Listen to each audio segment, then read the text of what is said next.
Shabbat Shalom. Shabbat Shalom. And, thank you for the honor of sharing the bima with me tonight. We're in the midst of the book of Leviticus, and as we plow our way in the Torah portions through skin diseases and forbidden relationships, we ultimately stumble right in the center of the book, and actually in the literal center of the Bible, on what is essentially the heart, literally and figuratively, of the biblical tradition. A set of verses in Leviticus 19 which teach us, you shall not hate your kinfolk in your heart. You have to reprove them, rebuke them, so that you do not incur guilt by not telling them what they have done is wrong. You shall not take vengeance or bear a grudge against members of your people. And then the kicker, ve'ahavta l'reacha kamocha, you shall love your fellow as yourself. I am the Lord your God. This is an essential verse in our tradition. We know this just by reading it on its face, this obligation to love our fellow as ourselves. It actually combines three different obligations in these verses. One, that you cannot hate others. The second, that you are meant to love others. And embedded in the idea to love others as yourself is the responsibility to love yourself as well. Our tradition is one in which one's value of oneself is essential to our capacity to value and love others. This is not a tradition that is based on self-abnegation. One doesn't have to subordinate the self in order to have relationships with others. In fact, self-worth, self-dignity makes it possible to regard with dignity the needs of others. These are not the only verses in our tradition in the Bible which talk about love or not hating. Elsewhere, as we read tonight in the book of Deuteronomy, we are told we are also instructed to love God. We are also told that we are meant to love the stranger multiple times in the Bible, for you were a stranger in the land of Egypt. And although it doesn't use the framework of love and hate, separately in the Bible we are told that should you see your enemy's donkey going astray, you are obligated to return it. And this too suggests a responsibility that is rooted in that affective category of loving and not hating. A whole list of people, self, God, fellows and others, strangers and maybe even enemies, to whom we hold this network of obligations, this network of responsibilities. The rabbis even go one step further in the Middle Ages, and they say that we derive from this idea of ve'ahavta l'reacha kamocha, loving your fellow as yourself. That's not just the people around you, but it creates the obligation that they call ahavat Yisrael. You are meant to love the people Israel. That is a larger category than just the people Israel that you like, the people Israel that you pray with, but a larger responsibility to have this relationship with the Jewish people everywhere. Now, in our tradition, and the rabbis make this abundantly clear, love is not some sort of affective, romantic category. It's not really about feelings. The Bible tells us very little about feelings. Our obligations to love self, others, strangers, even enemies, and God are rooted in obligations and commitments that we do that signal what it means to love. To love God, for instance, is invested with responsibilities of prayer, of wrapping tefillin, of even being willing under really unique conditions, difficult conditions, to give your life in order to preserve God's good name. So it's not about feelings, it's about obligations. To love the Jewish people, to feel a sense of solidarity with the Jewish people, is not to simply feel that in your heart, but to feel pain when other Jews are suffering, to organize, to send money, to pray, to stand in solidarity with one another, sometimes even to intervene. The obligations not to hate your fellow are rooted in the responsibility of giving rebuke. You think someone did something wrong? Instead of standing by and resenting them, being angry at them, help them figure out the mistakes that they made. That becomes an indicator of what a deep relationship actually looks like. Welcoming the stranger is not a theoretical obligation of kindness. Someone who comes to your community, it's not sufficient to sit in the back of the room and say, I love that person. What do? We welcome them. We care for them. We make them part of our community. And that obligation of returning that donkey to your enemy is the ultimate signal that this is not about feelings. The Bible doesn't tell us you can't still be that person's enemy. It tells you that nevertheless, the relationship that you bear with that person provides obligations on you in how you have to take care of them. Easier said than done. I would say this about all of these particular obligations, but it's even more difficult to describe how we are meant to conduct all of these obligations of love to all of these different populations at the same time. It's understandable if you, like me, sometimes feel that it's easier to do one of these than another, and that they operate in some amount of hierarchy. Yes, I'm supposed to both love the Jewish people, and I'm supposed to also take my enemy's needs seriously, but ultimately, push comes to shove, one of these takes priority. Ultimately, I got to figure out some sort of ranked list.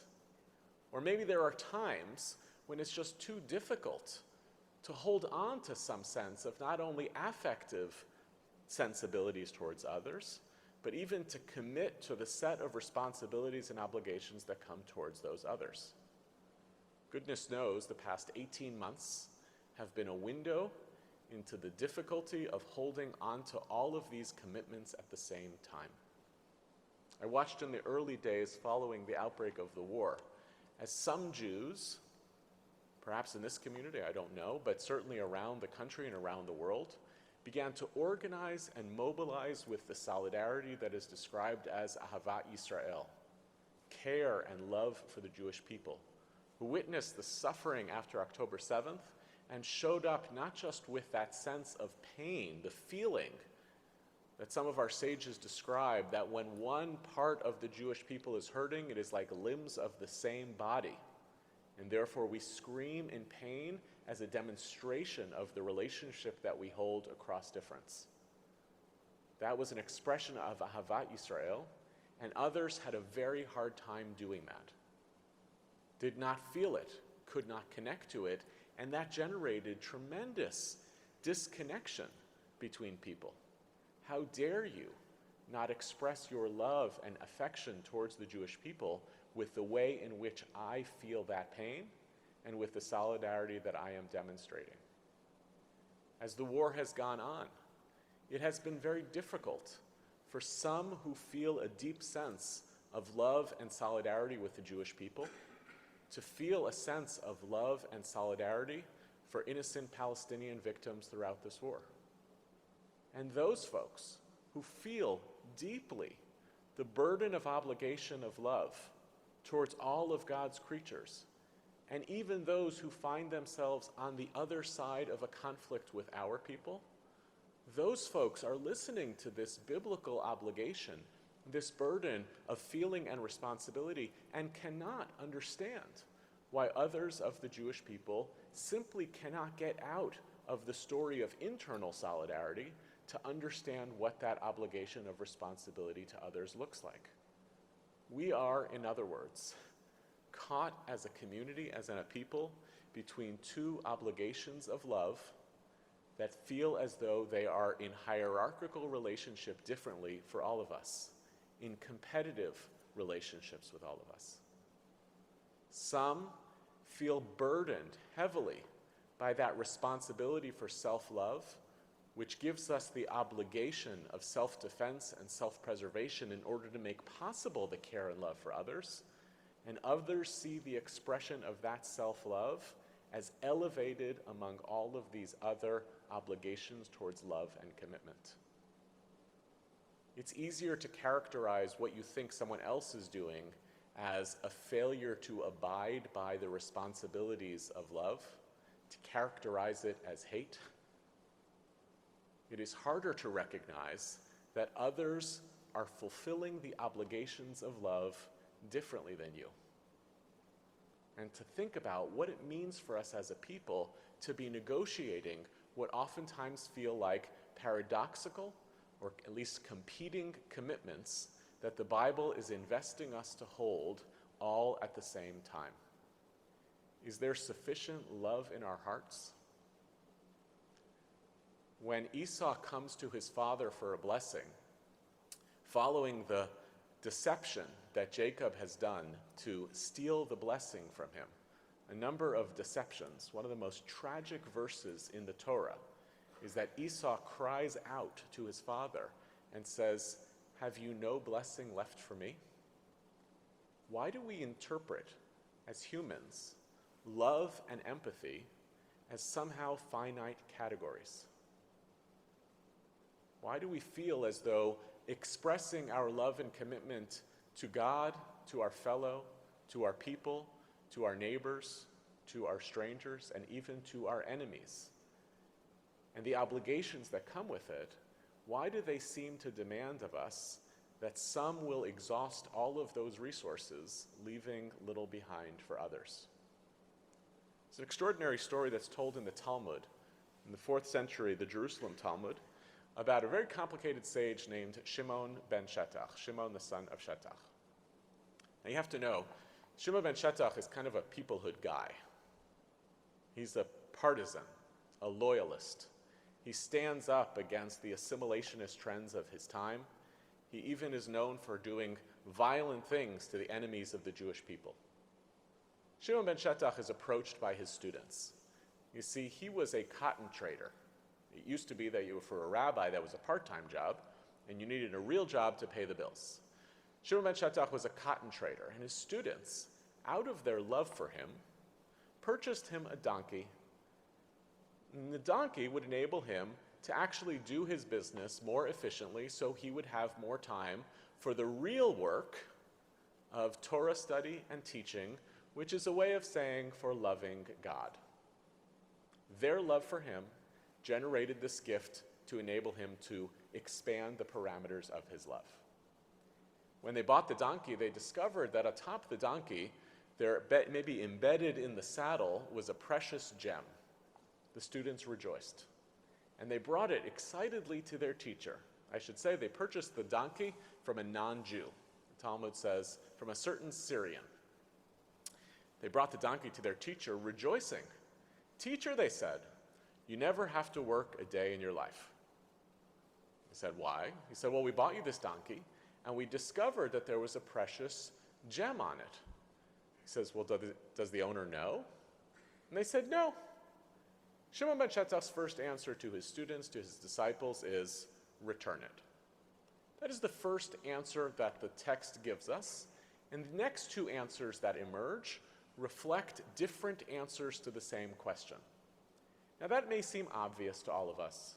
Of course, if you find a person's lost object, regardless of whether they are Jewish or not, right, you're not going to steal it from them. You're not going to withhold that. But I want you to listen to what the text is suggesting. They love him so much that they are excited so much, not just by what they can give him, but by the fact that by giving him this thing, he will be exonerated from all this other work that he could do and spend his time in the worship of God. And Shimon ben Shetach refuses to accept the possibility of commitments of love in one place in a way that might injure another human being. The students say to him excitedly, "But Rabbi," this is not one of the greatest things in the Jewish tradition, "Rabbi, do we not have a teaching that says that even though we're not really supposed to steal from Gentiles, we don't have to return their lost property? Isn't there a hierarchy of love? Isn't there a hierarchy that allows us to do for ourselves at the cost of others if those others are not us?" Shimon ben Shetach's answer to them, an extraordinary answer in the Talmud, is, and he literally says this, he says, "What do you think I am, a barbarian? Am I a civilized person? You have classed me as a Jew, and a Jew therefore is somehow different from a Gentile. But the difference here is not the difference between Jews and Gentiles. It is between civilized people and barbarians. In a civilized world, Our obligations of love and compassion to one another do not know ethnicity. They are not compounded by that. Then the Talmud gives one final answer. And it's almost as though the Talmud is just giving us all of the possible pieces to put together. The Talmud says, Shimon ben Shetach liked hearing the phrase, "Blessed be the God of the Jews," more than anything else. What's the third argument that Shimon ben Shetach is making here? This is not just about my love for you. It's about the reputation of the Jewish people. The person who does something right in the world, who stands up for what is right and is good, elevates God's name in public. Put differently, when we are compassionate to one another, that becomes in and of itself a means of demonstrating our love and commitment to God. This has been a struggle of an experience, and not all of us are Shimon ben Shetach. Not all of us in the moment can recognize the necessity of understanding that our commitments to our people, to others, to God, and to self can be intertwined with one another. We are pulled in moments of crisis to go back into our corners, to express solidarity with some and not other. We are sometimes drawn to the empathy for others in ways that make us not only critical of ourselves, but critical of other Jews. One of the most paradoxical things that oftentimes happens among Jews who say they believe in the idea of Ahavat Yisrael, loving the Jewish people, is they get super mad at other Jews for not sufficiently loving the Jewish people. If you are using a blunt instrument to pound other Jews for insufficiently loving the Jewish people, I suggest you might be doing it wrong. It is very difficult to love others this indiscriminately, but I think the Bible is inviting us to consider that as heavy as it may be to be laden with all of these different obligations, they are meant to reinforce each other rather than to battle against one another. And I wonder whether the fact that the Talmud concludes with that lesson, "Blessed be the God of Israel," is the thing that Shimon ben Shetach loved hearing the most. I wonder whether that possibly suggests another way out of this mess, of this morass, of these competing commitments. A love of God is not merely an additional layer. It's not just, well, I gotta love that person and these people and those people and God. The presence of God, the invitation to love God, does one other thing besides give us other obligations. It makes us more fundamentally humble. It suggests that the power of our commitments, which oftentimes divide us from one another, are maybe a little bit overblown. Sometimes they reflect too much self-regard. The commitment, the obligation to love God should be the most powerful force in our life in cultivating a sense of a basic epistemological humility, something that indicates the limits of our knowledge and the limits of our power. When we incorporate in, as the Bible does in this very verse, love your fellow as yourself, followed by the phrase, "I am God," it is a means of reminding us that by channeling all of these powerful emotions of love, by translating it into obligations, we might feel that we are invested in so much power and responsibility both to do good and to do evil, and we lose the plot that all of us are operating as God's creatures with limits on our agency. The most powerful way that we express our love of God is by holding some of those commitments in relationship to another and trying to hold them simultaneously. This will continue to be a hard moment for the Jewish people as relates to our loves and our loyalties. I was sick over the past few weeks about the re-entry into Gaza, the continued consequences of this war. I feel heavily burdened by my continued obligations and responsibilities to stand in solidarity with the Jewish people in this moment. I feel it deeply.